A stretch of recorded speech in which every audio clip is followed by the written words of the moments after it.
12 ಸಾಮಾನ್ಯ ಹವ್ಯಾಸಗಳು ನಿಮಗೆ ಹಣವನ್ನು ಉಳಿತಾಯ ಮಾಡೋದಕ್ಕೆ ಸಹಾಯವಾಗುತ್ತೆ ಈ 2024 ಅಲ್ಲಿ. ಹೆಲೋ, ನಾನು doctor Maria Pramila, financial wellness specialist. ನಿಮಗೆಲ್ಲರಿಗೂ ನ್ಯಾಷನಲ್ ಟಿವಿಗೆ ಸ್ವಾಗತ. ಇವತ್ತಿನ ಈ ಸಂಚಿಕೆಯಲ್ಲಿ ನಾವು 2024ರಲ್ಲಿ 2024ರಲ್ಲಿ ಬಹಳಷ್ಟು ಸುಲಭವಾದ ರೀತಿಯಲ್ಲಿ 12 ಸುಲಭ ವಿಧಾನಗಳಿಂದ, ಸುಲಭವಾದಂತಹ ಹವ್ಯಾಸಗಳಿಂದ ನಿಮ್ಮ ಹಣವನ್ನು ಯಾವ ರೀತಿ ಸೇವ್ ಮಾಡ್ಕೋಬಹುದು ಅದರ ಬಗ್ಗೆ ಚರ್ಚೆ ಮಾಡೋ. ಮೊದಲನೇದಾಗಿ ನಿಮ್ಮ ರೆಕಾರ್ಡ್ಸನ್ನು ಮೇಂಟೈನ್ ಮಾಡಿಟ್ಕೊಳ್ಳಿ. ಮೇ ಬಿ ನೀವು ಇನ್ಶೂರೆನ್ಸ್ ಪ್ರೀಮಿಯಂ ಪೇ ಮಾಡ್ತಾ ಇರ್ಬೋದು, ಕೆಲವು ಬಿಲ್ಸ್ ಪೇ ಮಾಡ್ತಾ ಇರ್ಬೋದು, ಅಥವಾ ಕೆಲವು ವಾರಂಟಿ ಕಾರ್ಡ್ಸ್ಗಳಿರ್ಬೋದು. ನಿಮಗೆ ಯಾವಾಗ ಪೇಮೆಂಟ್ ಬರುತ್ತೆ ಅಂತ ಗೊತ್ತಿರೋದಿಲ್ಲ. ನೀವೆಲ್ಲೋ ಬಿಸಾಕೊಂಡು ಬಿಟ್ಟಿದ್ರೆ ನಿಮ್ಮ ಹಣವು ಕೆಲವೊಮ್ಮೆ ನೀವು ಪೇಮೆಂಟ್ ಪೆನಲ್ಟಿಯನ್ನು ಪೇ ಮಾಡಬೇಕಾಗತ್ತೆ, ಇಂಟ್ರೆಸ್ಟ್ ಪೇ ಮಾಡಬೇಕಾಗತ್ತೆ. ಸಪ್ರೇಟ್ ಒಂದೊಂದು ರೆಕಾರ್ಡನ್ನು ಒಂದೊಂದು ಮೇಂಟೈನ್ ಮಾಡಿದರೆ, ಫಾರ್ ಎಕ್ಸಾಂಪಲ್ ಇನ್ಶೂರೆನ್ಸ್ಗೆ ಒಂದು ರೆಕಾರ್ಡು, ನಿಮ್ಮ ಡ್ರೈವಿಂಗ್ ಲೈಸೆನ್ಸ್ ಇರ್ಬೋದು, ಅಥವಾ ಲೈಕ್ ಪ್ರಾಪರ್ಟಿ ಟ್ಯಾಕ್ಸ್ ಪೇ ಮಾಡುವಂಥದ್ದು ಇರ್ಬೋದು, ಅದನ್ನು ಸಪ್ರೇಟಾಗಿ ಒಂದು ರೆಕಾರ್ಡು, ಅಥವಾ ನೀವು ವಾರಂಟಿ ಕಾರ್ಡ್ಸ್ ಇರ್ಬೋದು, ಅದನ್ನು ಸಪ್ರೇಟ್ ರೆಕಾರ್ಡು. ಏನಾಗುತ್ತೆ ಅಂತ ಹೇಳಿದ್ರೆ, ಇದೆಲ್ಲ ರೆಕಾರ್ಡ್ಸ್ ಒಂದು ಜಾಗದಲ್ಲಿ ಸರಿಯಾಗಿ ಇಟ್ಕೊಂಡಿದ್ರೆ ನಿಮ್ಗೆ ಯಾವಾಗ ಯಾವುದು ಡ್ಯೂ ಬರುತ್ತೆ, ಯಾವಾಗ ಪೇ ಮಾಡಬೇಕು, ಸೊ ನೀವು ಅದನ್ನು ಟೈಮಲ್ಲಿ ಪೇ ಮಾಡಿದ್ರೆ ನೀವು ಆದಷ್ಟು ಹಣವನ್ನು ಉಳಿಸ್ಕೊಳ್ಳಿಕ್ಕಾಗತ್ತೆ. ಮತ್ತು ಆ ಹಣವನ್ನು ಸೇವ್ ಮಾಡಿ ಇನ್ವೆಸ್ಟ್ ಮಾಡಿದ್ರೆ ಖಂಡಿತವಾಗಲೂ ನೀವು ಹೆಚ್ಚು ಹಣವನ್ನು ನಿಮ್ಮ ಬ್ಯಾಂಕ್ ಅಕೌಂಟಲ್ಲಿ ನೋಡ್ಕೋಬಹುದು. Second one, start maintaining budget. ನೀವು ಪ್ರತಿ ತಿಂಗಳು ಬಜೆಟ್ ಮಾಡಲೇಬೇಕು. ಒಂದು ವೇಳೆ ಇಡೀ ನಮ್ಮ ಗೌರ್ಮೆಂಟ್, ಕರ್ನಾಟಕ ಗೌರ್ಮೆಂಟ್ ಇರ್ಬೋದು ಅಥವಾ ನಮ್ಮ ಭಾರತ ದೇಶ ಇರ್ಬೋದು, ಪ್ರತಿ ವರ್ಷಕ್ಕೆ ಬಜೆಟ್ ಅನ್ನು ಮಾಡ್ತಾ ಇರತ್ತೆ. ಯಾಕೆ ಬಜೆಟ್ ಮಾಡ್ತಾರೆ? ಓಕೆ, ನಾವೆಷ್ಟು ಸೇವ್ ಮಾಡ್ಕೋಬಹುದು, ಎಷ್ಟು ಎಲ್ಲಿ ವಿನಿಯೋಗಿಸ್ಬೋದು, ಓಕೆ ಇದನ್ನು ಎಲ್ಲಿ ಉಳಿಸ್ಕೋಬಹುದು, ಇದನ್ನೆಲ್ಲ ನೋಡ್ಲಿಕ್ಕೆ ಯೂಸ್ ಆಗುತ್ತೆ ಈ ಬಜೆಟ್. ಸೊ ನಿಮ್ಮ ಲೈಫಲ್ಲೂ ಹಣ ಎನ್ನುವಂಥದ್ದು ಪ್ರತಿದಿನ ನೀವು ಯೂಸ್ ಮಾಡ್ತೀರಾ. ಹಣ ಇಲ್ಲದೆ ನೀವು ಎಲ್ಲೂ ಹೋಗ್ಲಿಕ್ಕೂ ಆಗೋದಿಲ್ಲ. ಸೊ ಆ ಕಾರಣದಿಂದ ಪ್ರತಿಯೊಂದನ್ನು ನೀವು ರೆಕಾರ್ಡ್ ಮಾಡಿ ಇಟ್ಕೊಂಡ್ರೆ, ಇವತ್ತು ಎಲ್ಲಿ ನಾನು ಎಷ್ಟು ಹಣವನ್ನು ಉಪಯೋಗಿಸ್ಕೊಂಡೆ, ರಾತ್ರಿ ಮಲಗೋದಕ್ಕಿಂತ ಮೊದಲು ಜಸ್ಟ್ ಒಂದು 2 ನಿಮಿಷ 5 ನಿಮಿಷ ಸ್ಪೆಂಡ್ ಮಾಡಿ ಇಟ್ಕೊಳ್ಳಿ. ಆ ಒಂದು ಬುಕ್ಕಲ್ಲಿ ಅಥವಾ ಎಕ್ಸೆಲ್ ಶೀಟಲ್ಲಿ ನೋಟ್ ಮಾಡಿ ಇಟ್ಕೊಳ್ಳಿ. ಆದಷ್ಟು ಆ್ಯಪ್ಸ್ಗಳಿವೆ, ಆ ಆ್ಯಪ್ಸ್ಗಳನ್ನು ಬಳಸ್ಕೋಬಹುದು.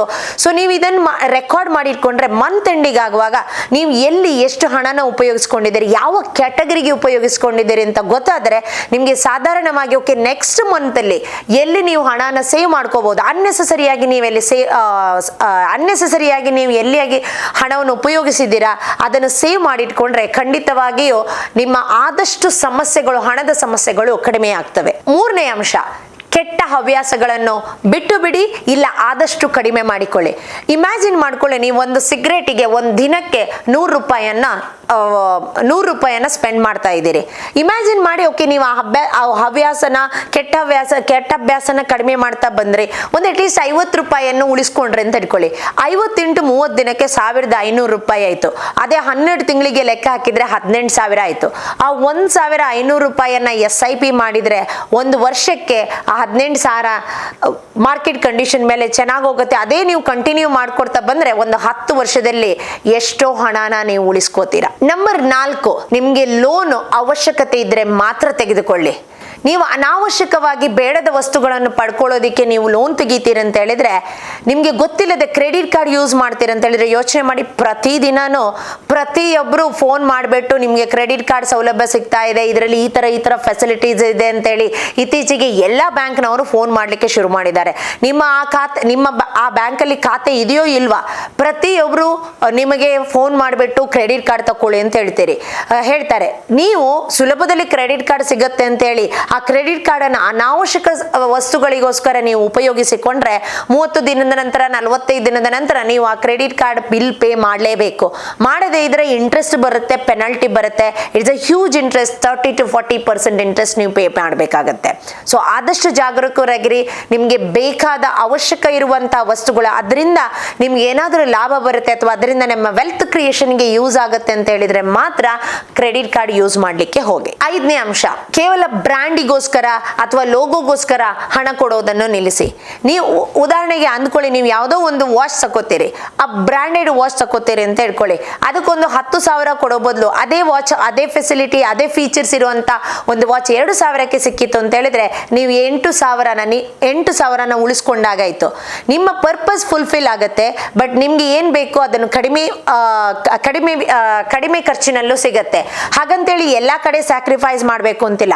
ಎಲ್ಲಿ ನಿಮ್ಗೆ ಸ್ಯಾಕ್ರಿಫೈಸ್ ಮಾಡ್ಲಿಕ್ಕೆ ಆಗತ್ತೆ, ನಿಮ್ಮ ಪರ್ಪಸ್ ಫುಲ್ಫಿಲ್ ಆಗುತ್ತೆ, ಅದನ್ನ ನೋಡ್ಕೊಂಡ್ಬಿಟ್ಟು ನೀವು ಮಾಡಿದ್ರೆ ಆದಷ್ಟು ಹಣನ ನೀವು ಆದಷ್ಟು ವಸ್ತುಗಳಿಂದ ನೀವು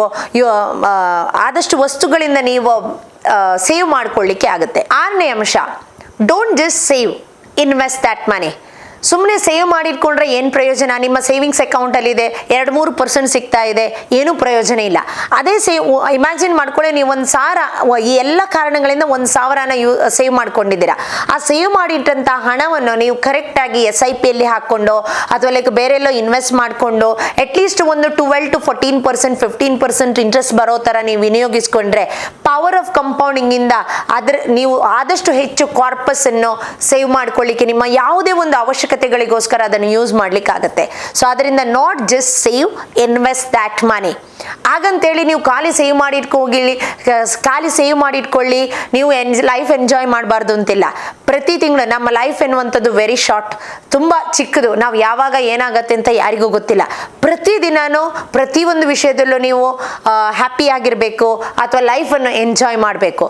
ಎಲ್ಲಿ ಸೇವ್ ಮಾಡ್ಕೊಳ್ಳಿಕ್ಕಾಗತ್ತೆ ಅಲ್ಲಿ ಸೇವ್ ಮಾಡ್ಕೊಳ್ಳಿ. 8ನೇ ಅಂಶ, take care of your health. ಆದಷ್ಟು ಜನ ಇವತ್ತು ಹಣ ಮಾಡೋದ್ರಲ್ಲಿ ಬ್ಯುಸಿ ಆಗಿದ್ದಾರೆ. ಬೆಳಗ್ಗಿಂದ ಸಾಯಂಕಾಲ ತನಕ ಆಫೀಸ್ ಕೆಲಸ, ಯಾವುದೇ ಒಂದು ಎಕ್ಸಸೈಸ್ ಮಾಡೋದಿಕ್ಕೆ, ಯೋಗ ಮಾಡೋದಿಕ್ಕೆ ಅಥವಾ ಜಿಮ್ಮಿಗೆ ಹೋಗೋದಿಕ್ಕೆ, ಹೆಲ್ದಿ ಫುಡ್ ತಗೊಳ್ಳೋದಿಕ್ಕೆ, ಸರಿಯಾಗಿ ಊಟ ಮಾಡೋದಿಕ್ಕೆ ಟೈಮ್ ಇಲ್ಲ. ಈಗ ಹೆಲ್ತ್ ಅನ್ನು ನೆಗ್ಲೆಕ್ಟ್ ಮಾಡ್ಕೊಂಡ್ರೆ, ಈಗ ಹಣ ಮಾಡೋದ್ರಲ್ಲಿ ಬ್ಯುಸಿ ಆಗಿದ್ರೆ ಒಂದು 10-20 ವರ್ಷದ ನಂತರ ಅದೇ ರಿವರ್ಸ್ ಆಗಿಬಿಡುತ್ತೆ. ನೀವು ದುಡ್ದಿದ್ದ ಹಣವನ್ನೆಲ್ಲ ನಿಮ್ಮ ಹೆಲ್ತಿಗೋಸ್ಕರ ಹಾಕ್ಬೇಕಾಗತ್ತೆ. ಆದ್ರಿಂದ ಹೆಲ್ತ್ ಈಸ್ ವೆಲ್ತ್. ಹೆಲ್ತ್ ಅನ್ನು ಚೆನ್ನಾಗಿ ಕಾಪಾಡ್ಕೊಳ್ಳಿ. ನಂಬರ್ 9, ಅನ್ನೆಸೆಸರಿ ಸಬ್ಸ್ಕ್ರಿಪ್ಷನ್ ಯಾವ್ದಾದ್ರು ಮಾಡ್ಕೊಂಡಿದ್ರೆ ಕ್ಯಾನ್ಸಲ್ ಮಾಡ್ಕೊಳ್ಳಿ. ಅಂದ್ಕೊಳ್ಳಿ ನಿಮ್ಗೆಲ್ಲ ನೋಟಿಫಿಕೇಶನ್ ಬರ್ತಾ ಇರತ್ತೆ, ಓಕೆ ಇದು ಚೆನ್ನಾಗಿದೆ, ಅದು ಚೆನ್ನಾಗಿದೆ, ಅದು ಅವಶ್ಯಕತೆ ಇದೆ, ಇದು ಅವಶ್ಯಕತೆ ಇದೆ ಅಂತ ಹೇಳಿ ಎಲ್ಲಾನ ಸಬ್ಸ್ಕ್ರಿಪ್ಷನ್ ಮಾಡ್ಕೊಂಡಿದ್ದೀರಿ ಅಂತ ಅಂದ್ಕೊಳ್ಳಿ. ಬಟ್ ನೀವು ಅದನ್ನು ಯೂಸೇ ಮಾಡ್ತಾ ಇಲ್ಲ. ಏನ್ ಪ್ರಯೋಜನ? ಅದು 200 ರೂಪಾಯಿ ಇರ್ಬೋದು, 500 ರೂಪಾಯಿ ಇರ್ಬೋದು, 1,000 ರೂಪಾಯಿ ಇರ್ಬೋದು. ನೀವು ಅದು ಯೂಸ್ ಮಾಡೋದಿದ್ರೆ that is a totally a waste. So ಅದಕ್ಕಿಂತ ಅದೆಲ್ಲ ಅನ್ನೆಸೆಸರಿ ಸಬ್ಸ್ಕ್ರಿಪ್ಷನ್ ನ ಸ್ಟಾಪ್ ಮಾಡಿ, ಚೆಕ್ ಮಾಡಿ ಹೇಳಿ ನನಗೆ ಕಮೆಂಟ್ ಸೆಕ್ಷನ್ ಅಲ್ಲಿ ಎಷ್ಟು ಅನ್ನೆಸೆಸರಿ ಸಬ್ಸ್ಕ್ರಿಪ್ಷನ್ ನಿಮ್ಮಲ್ಲಿತ್ತು, ಎಷ್ಟು ಹಣನ ನೀವು ಸೇವ್ ಮಾಡ್ಕೋತಾ ಇದ್ದೀರಿ ಅಂತ. Number 10, cell unused items. ನಿಮ್ಮ ಮನೆಯಲ್ಲಿ ಎಷ್ಟೋ ಬೇಡದ ವಸ್ತುಗಳು ಇರ್ಬೋದು, ನೀವು ತಂದಿರ್ಬೋದು, 1 ಅಥವಾ 2 ಸಲ ಯೂಸ್ ಮಾಡಿದ್ದೀರಿ, ಈಗ ಯೂಸ್ ಮಾಡ್ತಾ ಇಲ್ಲ. ಅಥವಾ ನೀವು ಅಂದ್ಕೊಳ್ಳಿ ಲೈಕ್ ನಿಮ್ಮ ಮಕ್ಕಳ ಐಟಮ್ಸ್ ಇರ್ಬೋದು, ಬಟ್ಟೆಗಳಿರ್ಬೋದು, ಅಥವಾ ಲೈಕ್ ಬೇರೆ ಎಲ್ಲ ಎಲೆಕ್ಟ್ರಾನಿಕ್ಸ್ ಐಟಮ್ಸ್ ಇರ್ಬೋದು.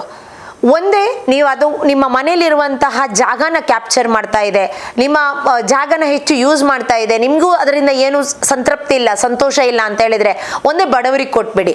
ಅಥವಾ ಲೈಕ್ ಯಾರಿಗಾದ್ರೂ ಸೆಕೆಂಡ್ ಹ್ಯಾಂಡ್ ನಲ್ಲಿ ಸೇಲ್ ಮಾಡಿಟ್ಕೊಳ್ಳಿ. ಅಟ್ಲೀಸ್ಟ್ ಅಲ್ಲಾದ್ರೂ ಕೆಲವು ಹಣನ ಸೇವ್ ಮಾಡಿಟ್ಕೊಳ್ಳಿಗಾಗತ್ತೆ. ಡಿಕ್ಲಟರ್ ಮಾಡ್ದಂಗಾಗತ್ತೆ. ನಿಮ್ಮ ಮನೇನು ಚೆನ್ನಾಗಿರುತ್ತೆ, ಅಥವಾ ನಿಮ್ಮ ಮನೆಯಲ್ಲಿ ಅವಕಾಶ ನಿಮ್ಗೆ ಏನಿರುತ್ತೆ, ಚೆನ್ನಾಗಿ ಜಾಗನೂ ಸಿಗತ್ತೆ. ನಂಬರ್ 11, ಪ್ರಾಕ್ಟೀಸ್ ಎನರ್ಜಿ ಎಫಿಷಿಯನ್ಸಿ ಅಂತ ಹೇಳಿದ್ರೆ, ಈಗ ನೋಡ್ಬೋದು ಸೋಲಾರ್ ಬಂದಿದೆ, ಅಥವಾ ಲೈಕ್ ಅನೇಕ ಇಲೆಕ್ಟ್ರಾನಿಕ್ ಐಟಮ್ಸ್ ಬಂದಿದೆ, ಎಲ್ಲಿ ನಿಮ್ಮ ಇಲೆಕ್ಟ್ರಿಸಿಟಿಯನ್ನು ಕನ್ಸ್ಯೂಮ್ ಮಾಡೋದು ಕಮ್ಮಿ ಮಾಡ್ತಾ ಇದೆ. ನಿಮ್ಗೆಲ್ರಿಗೂ ಗೊತ್ತಿದೆ, 2,000ಕ್ಕಿಂತ ಕಮ್ಮಿ ಬಿಲ್ ಬಂದರೆ ನಿಮಗೆ ಇಲೆಕ್ಟ್ರಿಸಿಟಿ ಬಿಲ್ಲು ಕಟ್ಟೋ ಹಂಗಿಲ್ಲ ಕರ್ನಾಟಕದಲ್ಲಿ.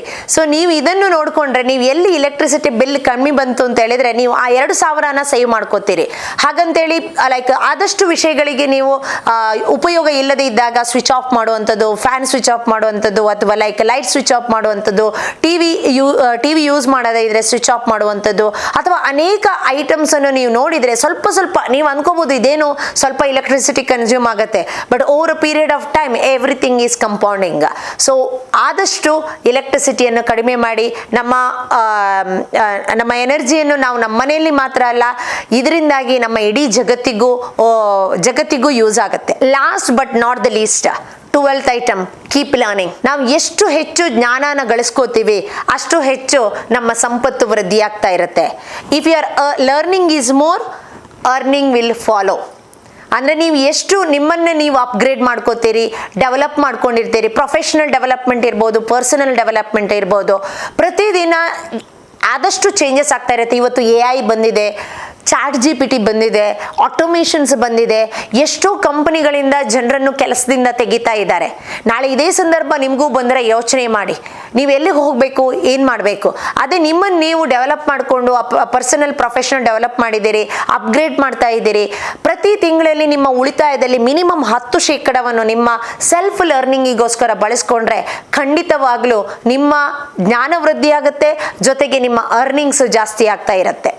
ಸೊ ಈ 12 ಅಂಶಗಳನ್ನು ನೀವು ತಿಳ್ಕೊಂಡ್ರೆ ಖಂಡಿತವಾಗಿಯೂ ನೀವು ಆದಷ್ಟು ಹಣನ ಸೇವ್ ಮಾಡ್ಕೋಬಹುದು.